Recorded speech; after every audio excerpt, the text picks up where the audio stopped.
y vamos a ubicar y entender por qué le pusimos este adjetivo, este sobrenombre. En realidad, Andrés lo podemos asociar con aquellos 5 panes y 2 peces que puso en manos del Señor Jesús ante 5,000 almas. Vamos entonces a entrar de lleno en nuestra enseñanza. Vamos a leer Tom.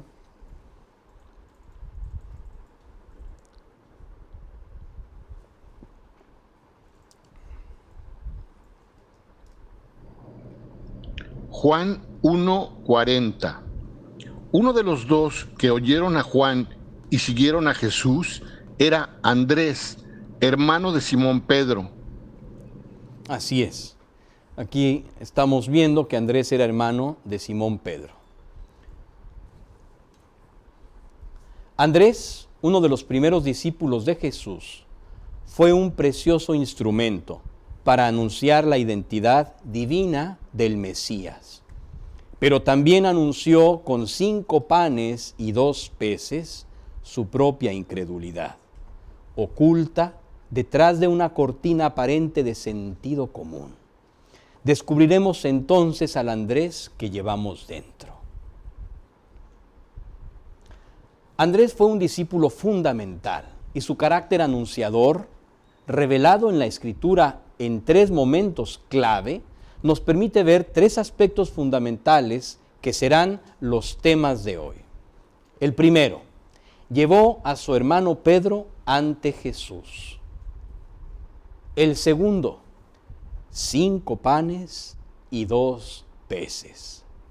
Y el tercero, anunció a Jesús que 2 griegos le buscaban. Vamos a entrar al primero de los temas. Llevó a su hermano Pedro ante Jesús.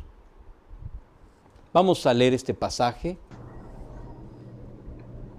Juan 1 del 35 al 41.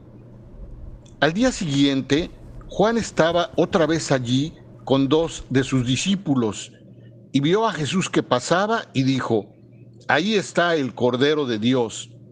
Y los 2 discípulos le oyeron hablar y siguieron a Jesús. Jesús se volvió y viendo que lo seguían, les dijo: ¿qué buscan? Y ellos le dijeron: Rabí, que traducido quiere decir maestro, ¿dónde te hospedas? Vengan y verán, les dijo Jesús.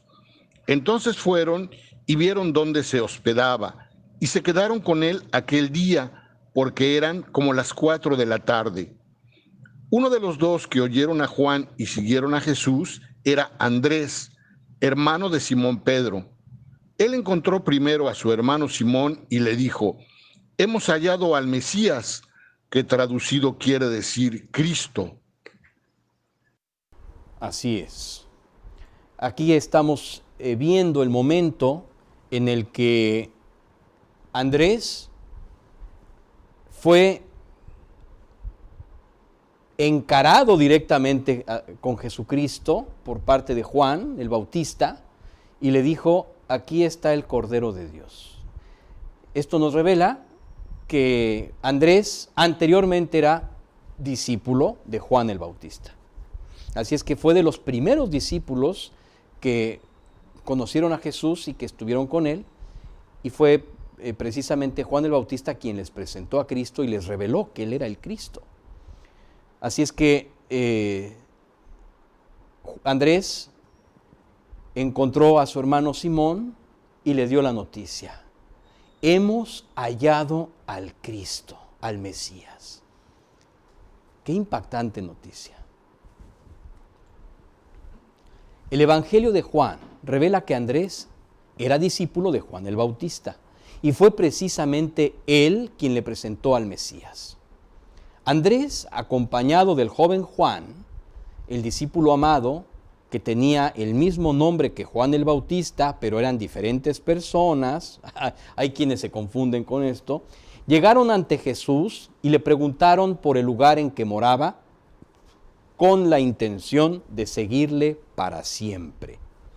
El joven entusiasta Andrés estaba definido y no dudó en lo absoluto cuando su maestro le presentó al Cristo. Una de las características de la juventud es precisamente la fresca y sincera búsqueda de la verdad. Cuando estos dos jóvenes dieron con Jesús, no estaban dispuestos a dejarlo ir.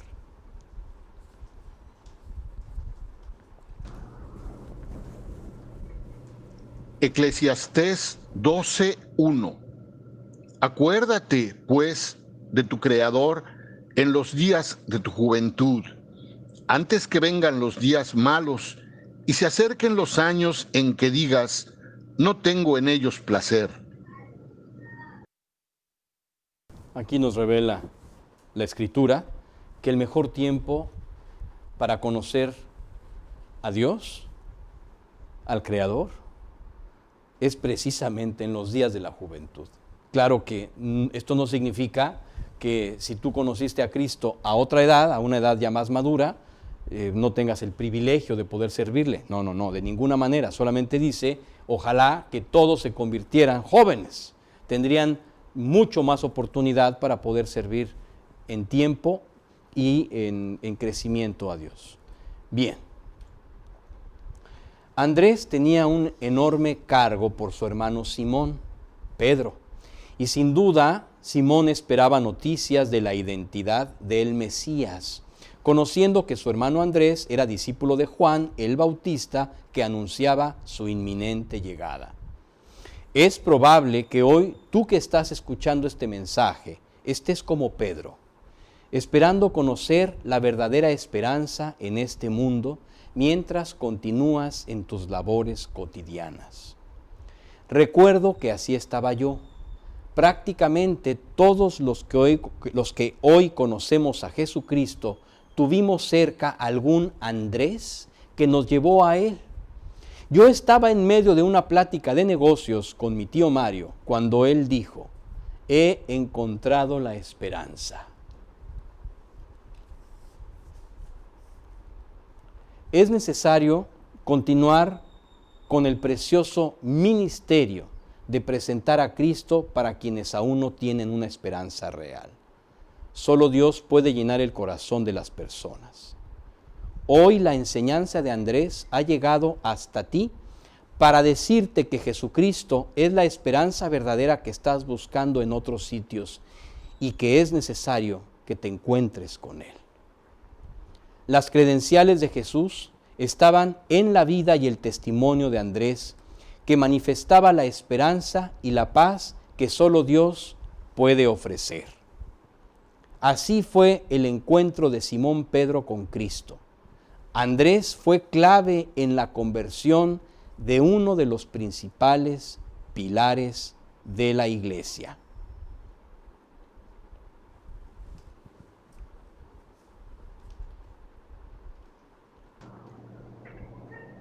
Juan 1:42. Entonces lo trajo a Jesús. Jesús, mirándolo, dijo, tú eres Simón, hijo de Juan, tú serás llamado Cefas, que quiere decir Pedro. Así es. Andrés llevó a Pedro y Pedro se convirtió en uno de los pilares principales de la iglesia.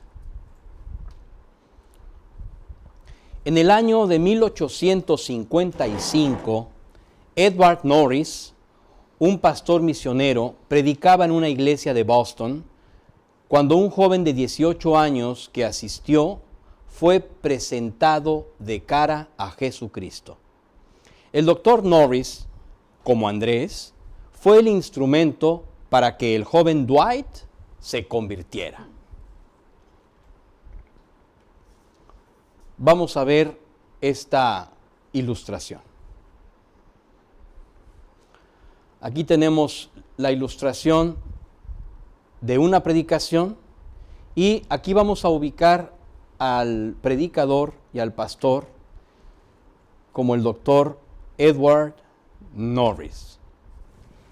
Y al joven que está sentado escuchando el mensaje, como este joven que aparece aquí.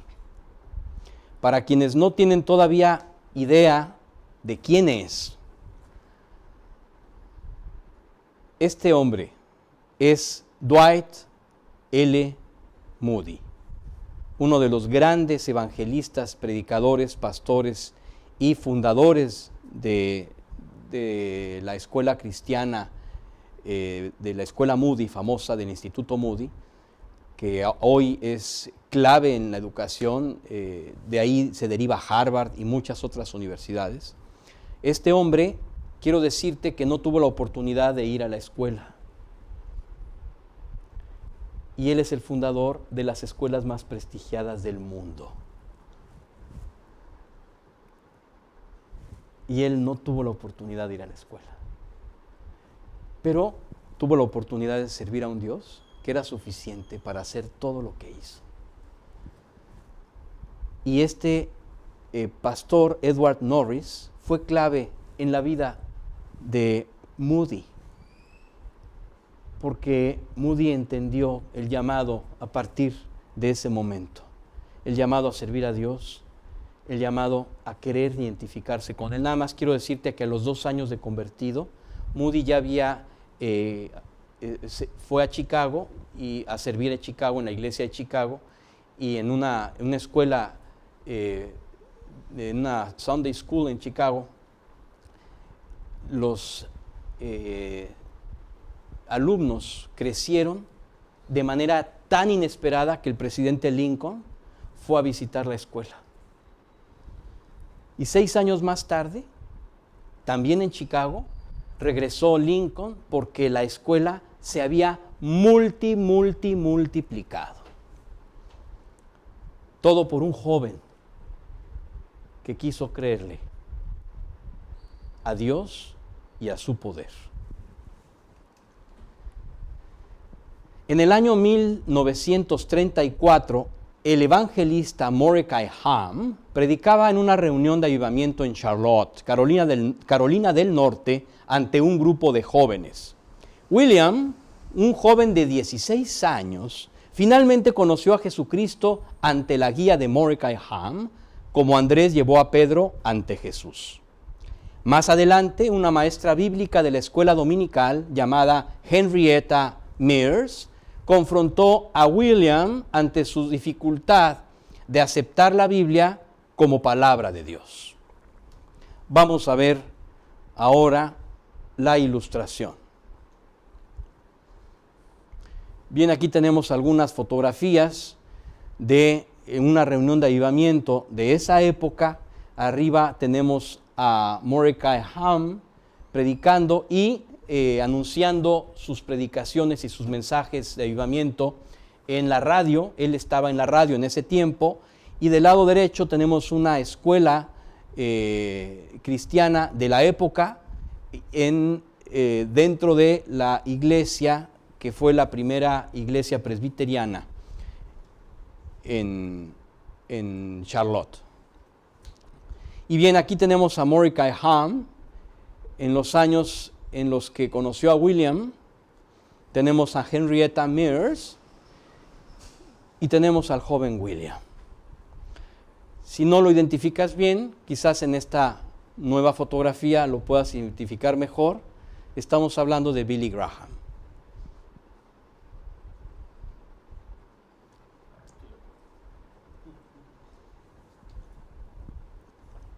En el año de 1971, otro joven llamado Bill fue alcanzado y persuadido por Jesucristo.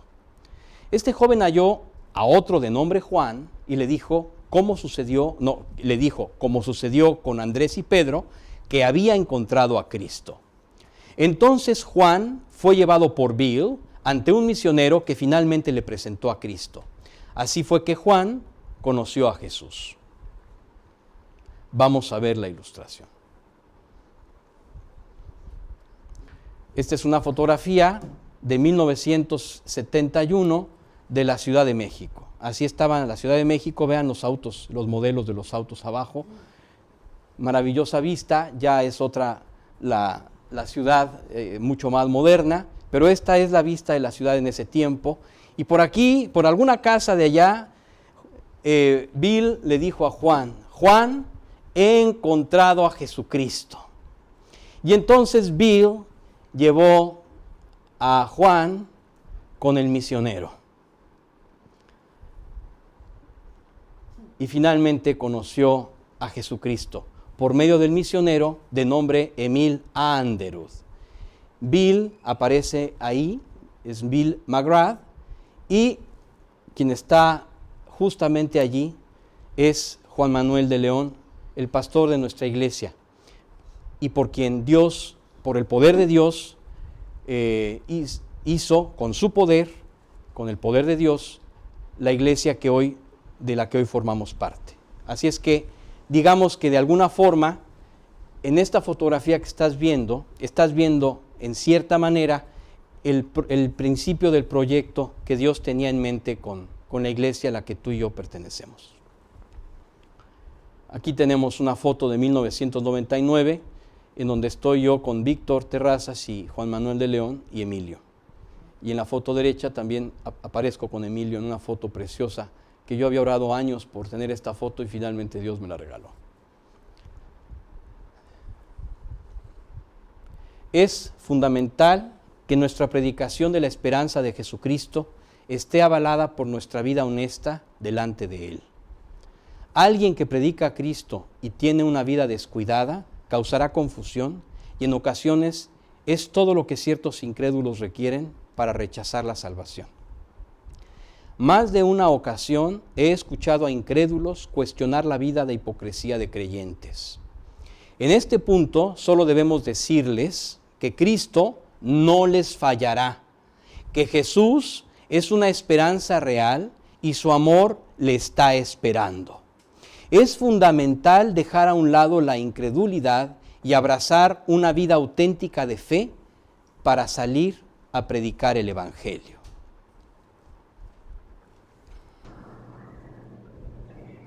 Marcos 16, del 14 al 16. Después Jesús se apareció a los 11 discípulos cuando estaban sentados a la mesa y los reprendió por su incredulidad y dureza de corazón, porque no habían creído a los que lo habían visto resucitado, y les dijo, vayan por todo el mundo y prediquen el Evangelio a toda criatura. El que crea y sea bautizado será salvo, pero el que no crea será condenado. Así es. Vayan por todo el mundo, pero primero los reprendió por su incredulidad y dureza de corazón. Aquí hay una enseñanza profunda que definitivamente nos lleva al segundo tema. 5 panes y 2 peces. Vamos a leer el pasaje. Juan 6, del 8 al 9. Uno de sus discípulos, Andrés, hermano de Simón Pedro, dijo a Jesús, aquí hay un muchacho que tiene 5 panes de cebada y 2 pescados, pero ¿qué es esto para tantos? Pero ¿qué es esto para tantos? Hasta me da pena traerlos, ¿no? O decirte que están aquí. Andrés tenía una forma singular de manifestar su propia lucha espiritual ante su propia incredulidad. Y este pasaje es la ventana que deja claro este aspecto. Ante la imposible solución de dar de comer a 5,000 hombres con sus familias, Andrés notifica a Jesús que solo hay 5 panes y 2 peces. Y en su siguiente pregunta, ¿pero qué es esto para tantos?, Dios nos revela que detrás de una cortina de aparente sensatez humana, Andrés ocultaba su incredulidad. Lamentablemente, esta es una problemática de lo más común en los creyentes. Ante cualquier dificultad, primero vemos nuestros recursos, olvidando que es Dios quien está a cargo. Hemos llegado al punto más difícil de identificar en el corazón de todo creyente. Cada uno de nosotros deberá realizar el personal ejercicio de presentar ante Dios esta actitud, dejarla en sus manos y comenzar a confiar plenamente, significa plenamente en su cuidado y provisión. Plenamente quiere decir completamente. Como creyentes, intentar resolver en nuestras fuerzas y recursos los problemas es una clara señal de que no estamos confiando verdaderamente en la gracia de Dios en nuestra vida. En realidad, estamos tocando uno de los puntos más delicados y pasados por alto de la Iglesia de Cristo, precisamente la actitud de Andrés. Intentar cubrir nuestra incredulidad tras una cortina de aparente sentido común.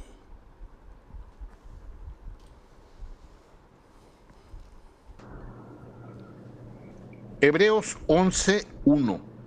Ahora bien, la fe es la certeza de lo que se espera, la convicción de lo que no se ve. La fe es la certeza de lo que se espera. No dice, la fe es la incertidumbre de lo que se espera. Dice la certeza, la convicción de lo que no se ve.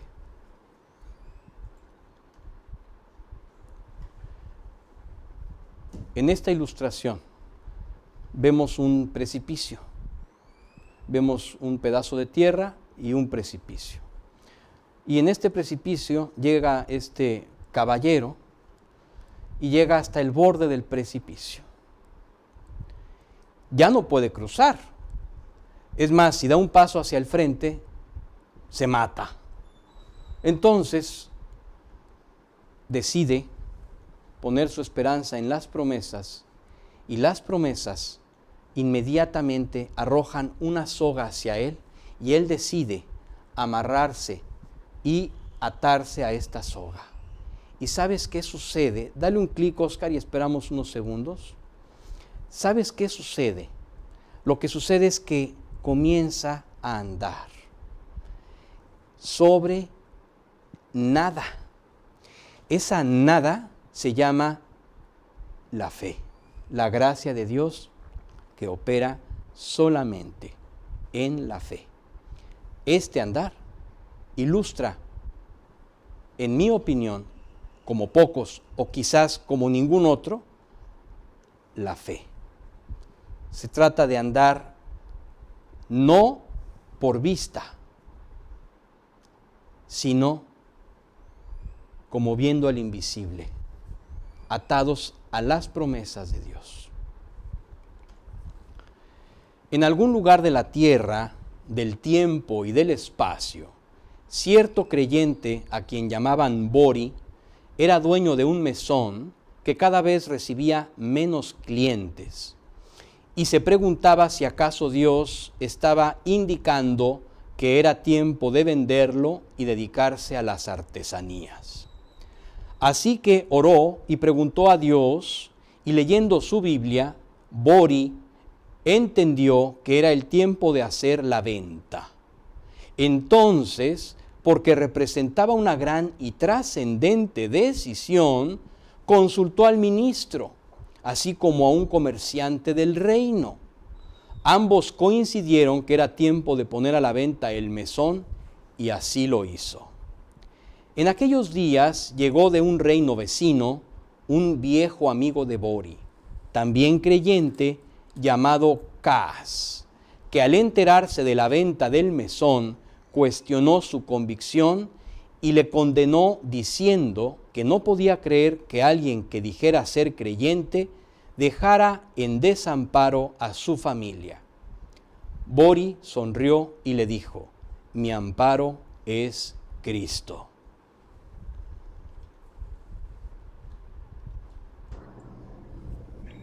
Mateo 6, del 25 al 26. Por eso les digo, no se preocupen por su vida, qué comerán o qué beberán, ni por su cuerpo, qué vestirán. ¿No es la vida más que el alimento y el cuerpo más que la ropa?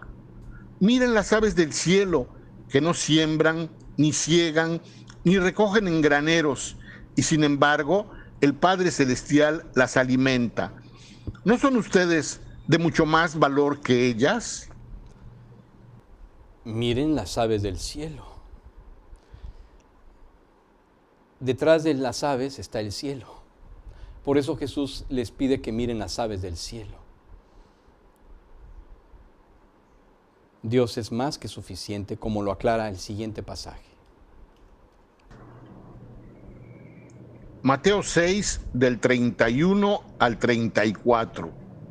Por tanto, no se preocupen diciendo, ¿qué comeremos? ¿O qué beberemos? ¿O con qué nos vestiremos? Porque los gentiles buscan ansiosamente todas estas cosas, que el Padre Celestial sabe que ustedes necesitan todas estas cosas. Pero busquen primero su reino y su justicia, y todas estas cosas les serán añadidas.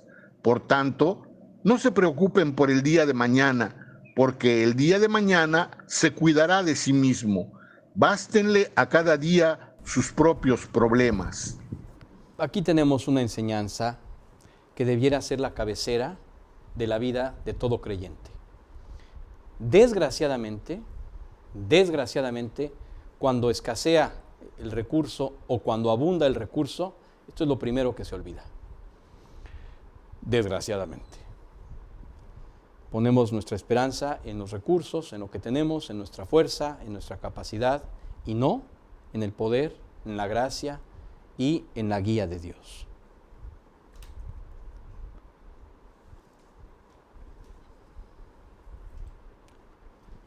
Hace algunos años me encontré con otra anécdota de Bori. Andando el tiempo, recibió la encomienda del ministro de llevar un rebaño de ovejas al otro lado del continente. Estando en los preparativos para ello, Bori oraba viendo el firmamento de noche y un gran temor sobrecogió su alma. De pronto, mirando las incontables estrellas, sintió que no estaba capacitado para llevar a cabo tan monumental tarea. En el mismo momento en que pensaba renunciar, escuchó ruidos detrás y al volverse, sorprendido, vio que una de las ovejas había salido del redil y sangraba herida, parada justo detrás de él. Bori limpió y desinfectó la herida, abrazó a la oveja y la llevó de vuelta al redil. Entonces recordó aquel pasaje en Zacarías 4:8. No con fuerza, sino con mi espíritu, ha dicho el Señor.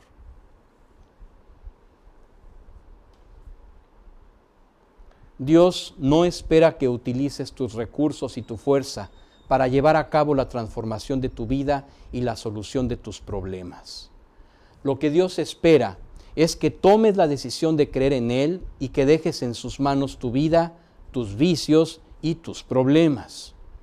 Los problemas se hacen más grandes cuando nos metemos a tratar de ayudar a Dios para solucionarlos. Dios no requiere de tu ayuda. Eres tú quien necesita de la ayuda de Él. Debes dejar que Dios actúe en tu vida sin meter las manos. Es momento de dejar de luchar en tu propia fuerza. Es tiempo de sentarte a descansar en la gracia y el poder de Dios. La hora de entregarlo todo ha llegado.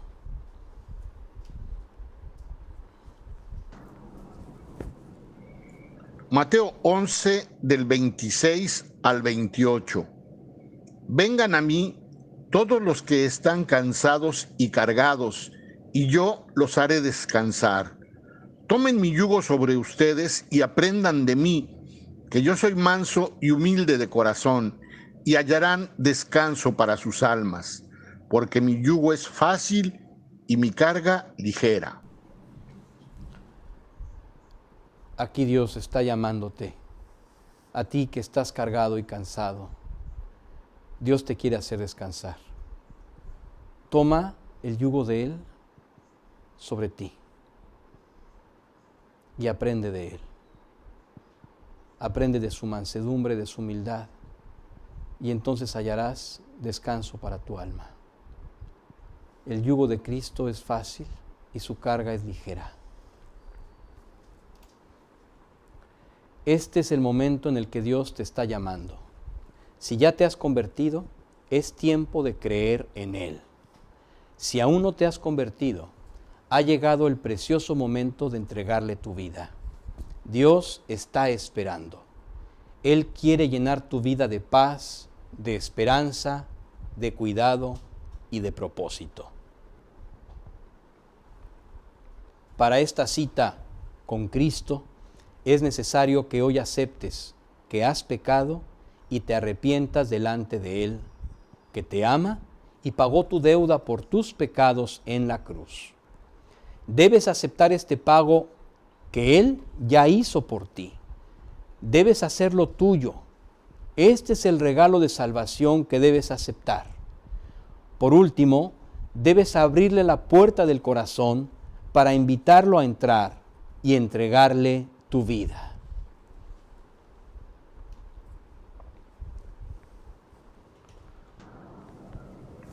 Hechos 3, del 19 al 20. Por tanto, arrepiéntanse y conviértanse para que sus pecados sean borrados, a fin de que tiempos de alivio vengan de la presencia del Señor y Él envíe a Jesús, el Cristo designado de antemano para ustedes. Arrepiéntete y conviértete para que tus pecados sean borrados, a fin de que vengan tiempos de paz de la presencia del Señor y Él envíe a Jesucristo, designado de antemano para ti. Apocalipsis 3, 20. Yo estoy a la puerta y llamo. Si alguien oye mi voz y abre la puerta, entraré a él y cenaré con él y él conmigo. Él está a la puerta y llama. Si tú oyes hoy su voz y abres la puerta, Él entrará en ti y tendrá una relación personal contigo. Cenará contigo y tú con Él. Necesitas arrepentirte porque tus pecados te han separado de Él. Solo a través del arrepentimiento podemos aceptar el pago que Él hizo por nuestros pecados, y solo después de aceptar este pago es que podemos abrirle la puerta del corazón. Jesús está ahora llamando a tu puerta, y si ahora mismo te arrepientes, le pides perdón por tus pecados y aceptas su pago por ti en la cruz, podrás invitarle a entrar para entregarle tu vida. Ahora mismo, a donde quiera que te encuentres en el tiempo y en la distancia, ora a Dios arrepentido de tu vida en el pecado. Acepta el pago que Él fue a pagar en la cruz por ti y ábrele la puerta del corazón. Sigue esta breve oración conmigo. Vamos a orar. Bendito Padre, gracias por mostrarme este día que tú viniste a pagar por todos mis pecados que yo he cometido. Te pido perdón por todos los pecados que recuerdo y por todos aquellos que no alcanzo a recordar. Estoy arrepentido. Perdóname. Y en este momento quiero aceptar el pago que tú hiciste por mis pecados en la cruz, para que yo no tuviera que ir a pagar separado de ti eternamente.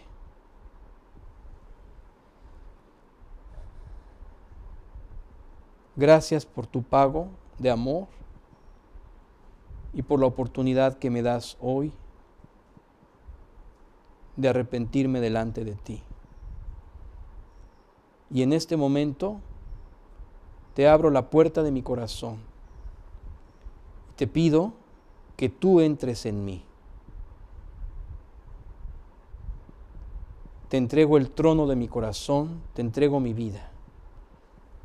Transfórmala y guíame en tu camino. Todo esto yo te lo pido en el nombre de Cristo Jesús, mi Señor y mi Salvador. Amén. Cristo pagó tu deuda. Si el día de hoy, si en este momento tú has tomado esta decisión, quiero compartirte este pasaje que habla de la transformación que Dios hará en tu vida a partir de este momento.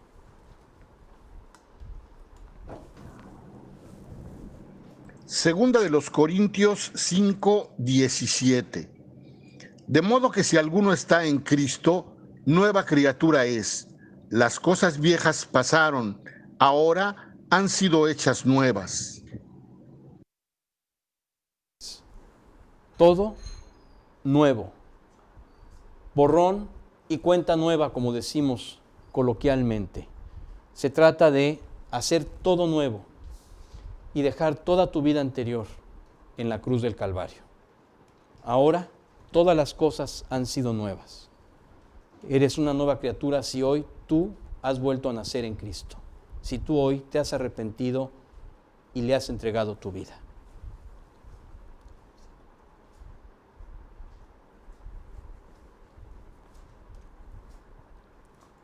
Vamos ahora al tema de Andrés, cuando Andrés anuncia a Jesús que dos griegos le buscaban. Quiero nada más aclarar que primero fueron con Felipe, Felipe buscó a Andrés y ya con Andrés fueron a avisarle a Jesús. Adelante.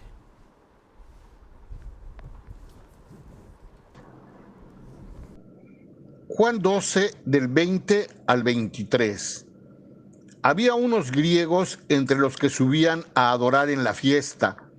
Estos fueron a Felipe, que era de Betsaida de Galilea, y le rogaban: Señor, queremos ver a Jesús. Felipe fue y se lo dijo a Andrés. Andrés y Felipe fueron y se lo dijeron a Jesús. Jesús les respondió: ha llegado la hora para que el Hijo del Hombre sea glorificado. Bien.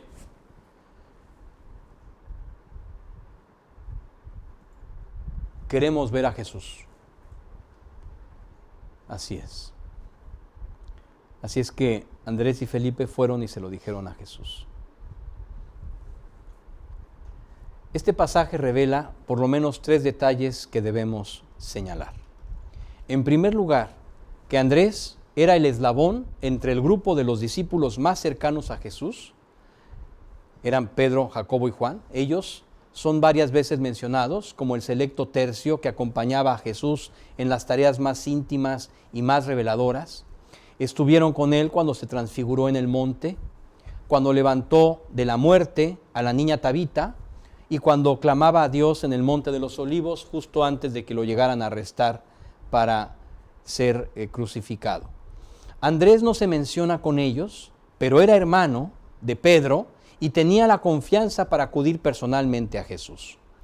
En este pasaje Dios revela esta maravillosa singularidad y la confirma en la mención del llamado de los 12 en Mateo, cuando coloca a Andrés en segundo lugar después de Pedro.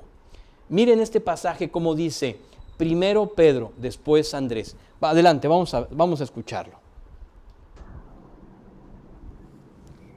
Mateo 17, del 1 al 3. 6 días después, Jesús tomó con él a Pedro, a Jacobo y a Juan su hermano, y los llevó aparte a un monte alto.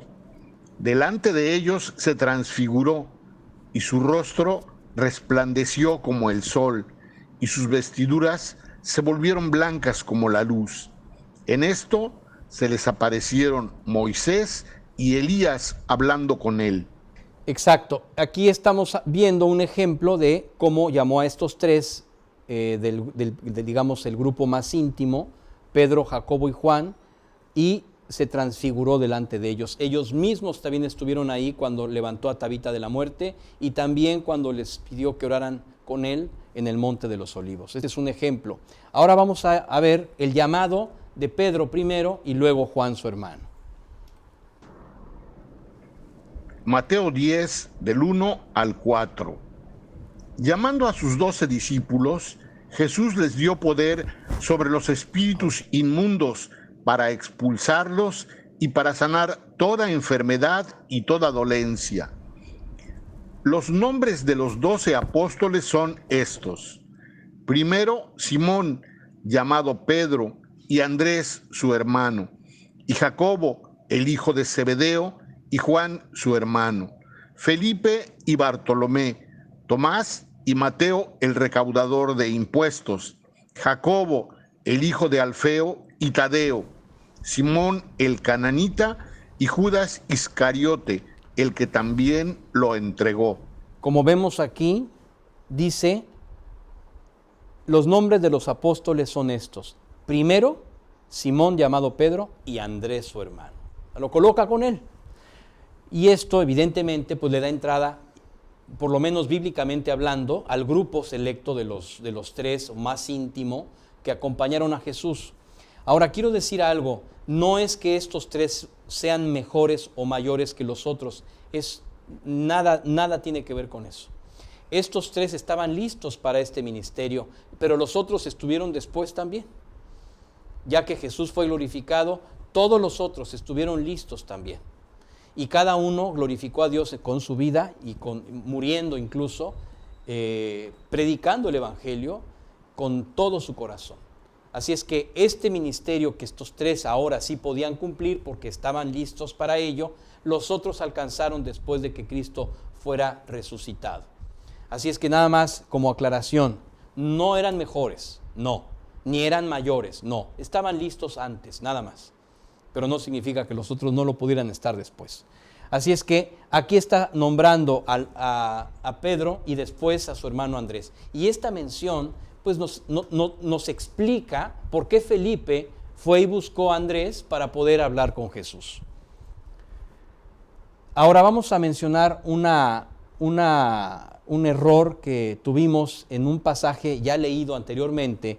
Teníamos la cita de Mateo 11, del 26 al 28, me parece, pero el contenido del texto concreto y correcto era precisamente Mateo 11, del 28 al 30. Este es como una fe de ratas de un versículo que leímos hace un momento, hace unos minutos en el estudio, y nada más la cita es la que estamos corrigiendo. Esto ya se había leído y el contexto, digamos que fue en su momento. No lo vamos a volver a leer, pero sí, nada más quería que aclaráramos que hubo un error en la cita.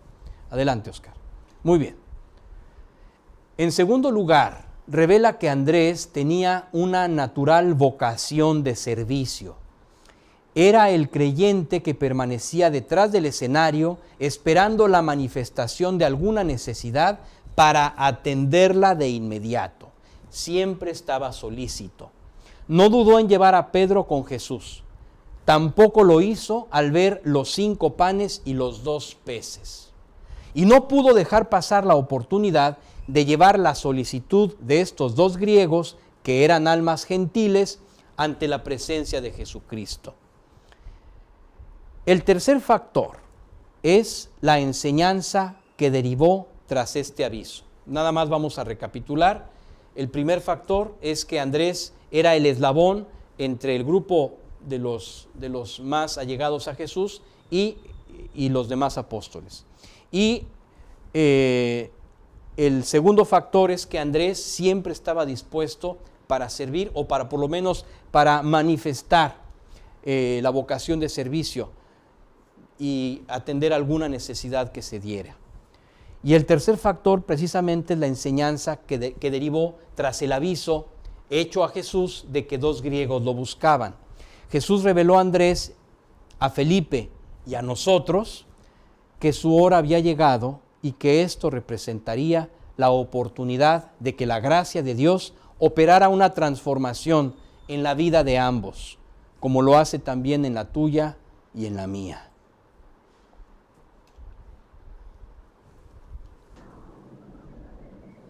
Juan 12, del 24 al 26. Esto fue lo que dijo Jesús. En verdad les digo que si el grano de trigo no cae en tierra y muere, se queda solo, pero si muere, produce mucho fruto. El que ama su vida la pierde, y el que aborrece su vida en este mundo la conservará para vida eterna. Si alguien me sirve, que me siga, y donde yo estoy, allí también estará mi servidor. Si alguien me sirve, el Padre lo honrará. Aquí estamos hablando de algo muy profundo.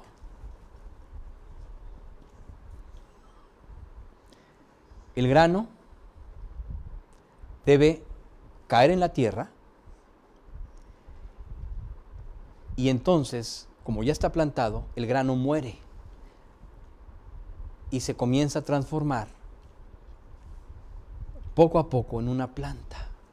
El grano murió para dar vida a la planta. Tú y yo debemos morir para dar vida a Cristo. La nueva planta de nuestra vida, la vida nueva de Cristo en nosotros. La redención de Cristo en la cruz representa nuestra muerte al pecado. También significa que nuestra alma ahora está ligada a la justicia perfecta de Dios, cuyo fundamento es el amor que Él mismo produce dentro de nosotros a través del Espíritu Santo. Tenemos el enorme privilegio de ser parte ya del reino de los cielos. Y la puerta de acceso es la cruz, la muerte de nuestra naturaleza corrupta, por lo que es necesario dejar nuestra vida en el altar en un sacrificio consciente, dispuestos a entregarnos por fe a su gobierno divino. Nuestra naturaleza caída ha muerto con Cristo y la nueva planta ha resucitado con Él en un nuevo nacimiento.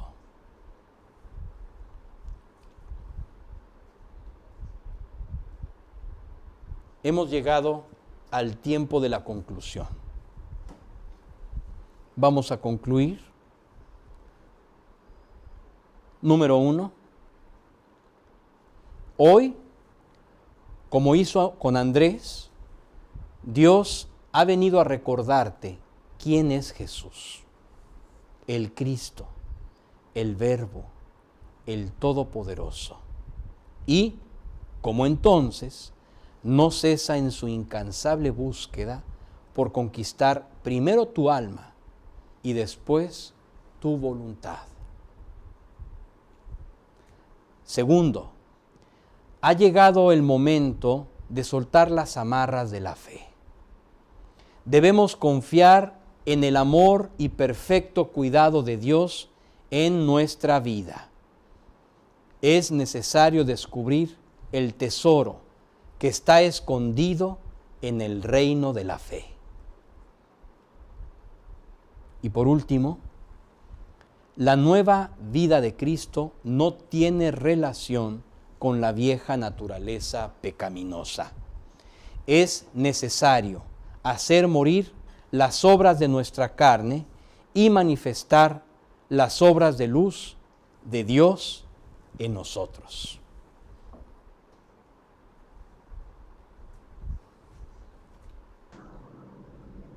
Marcos 6, 12. Saliendo los 12, predicaban que todos se arrepintieran. Bien, pues aquí termina este estudio.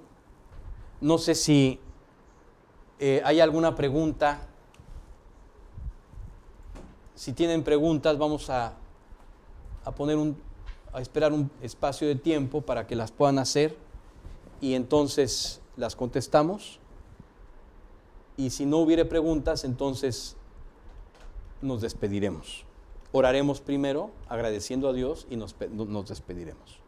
Mientras vienen las preguntas, vamos a poner la fotografía otra vez, en donde que dijimos que íbamos a poner al final también, donde estamos aquí reunidos en este espacio para llevar el mensaje del día de hoy. Aquí estoy con Oscar, con David, y atrás están mis hijos Samuel y Montserrat.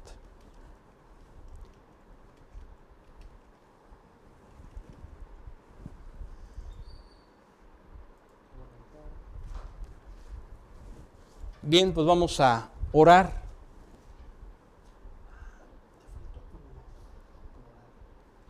Vamos a orar. También quiero recordarles que hoy están operando ya a Hugo, el discípulo de nuestra iglesia que vive en Japón y que ahí está predicando el evangelio a los japoneses, a los amigos japoneses con los que tiene contacto y con los que tiene relación en su trabajo también en el aeropuerto. Él trabaja en el aeropuerto y bueno, pues ha tenido oportunidades preciosas de presentar a Cristo y ha habido algunas personas que han querido orar con él. Entonces, bueno, vamos a orar por la salud de Hugo. Lo operan para que Dios guíe todo y vamos a agradecerle a Dios este mensaje del día de hoy. Vamos a orar. Padre, gracias por tu amor, por la oportunidad de ser enfrentados en nuestra propia incredulidad. Queremos pedirte perdón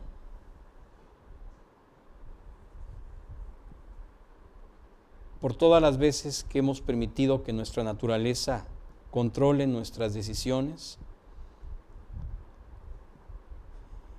y por todas las ocasiones en que nos hemos desviado del precioso reino de la fe. Te pedimos, Padre, que tú nos fortalezcas, que aumentes nuestra fe, que nos hagas verdaderos hombres de fe, creyentes genuinos en tu cuidado y en tu amor. Te pedimos, Padre, que tú en nuestro corazón hagas un profundo trabajo de revelación para que podamos darnos cuenta si estamos atorados en esta área y hasta qué nivel es que estamos afectando la verdadera y genuina vida de fe que tú quieres que tengamos, Señor. Gracias por esta enseñanza, gracias por la enseñanza que has traído de Andrés a nuestra vida. Y Dios, el día de hoy te pedimos por nuestro amado hermano Hugo Pérez Quintero, que está en Japón y que va a tener una operación o lo está teniendo en este momento. Te pedimos que tú guíes a los médicos, que tú derrames gracia, que tu gracia sobreabunde en todo momento, que no haya ninguna complicación y Dios, que tú lo restaures completamente. Guía a los médicos y restaura completamente su salud. Y Dios, fortalece su corazón en este tiempo de operación y recuérdale que en todo momento tú estás allí. Guárdalo, cuídalo, bendícelo. Y Dios, pues te recordamos nuevamente a el papá de Mercedes para que pues tú lo restaures y lo salves. Y te pedimos también por los papás de Mariela y también te pedimos por Marciel Magadán, por su salvación y por su salud. Gracias, Dios, por la oportunidad de poder orar juntos, intercediendo por nuestros preciosos hermanos y por sus familiares. Y Dios, todo esto te lo pedimos y te lo agradecemos en el nombre de Cristo. nuestro precioso Señor. Amén.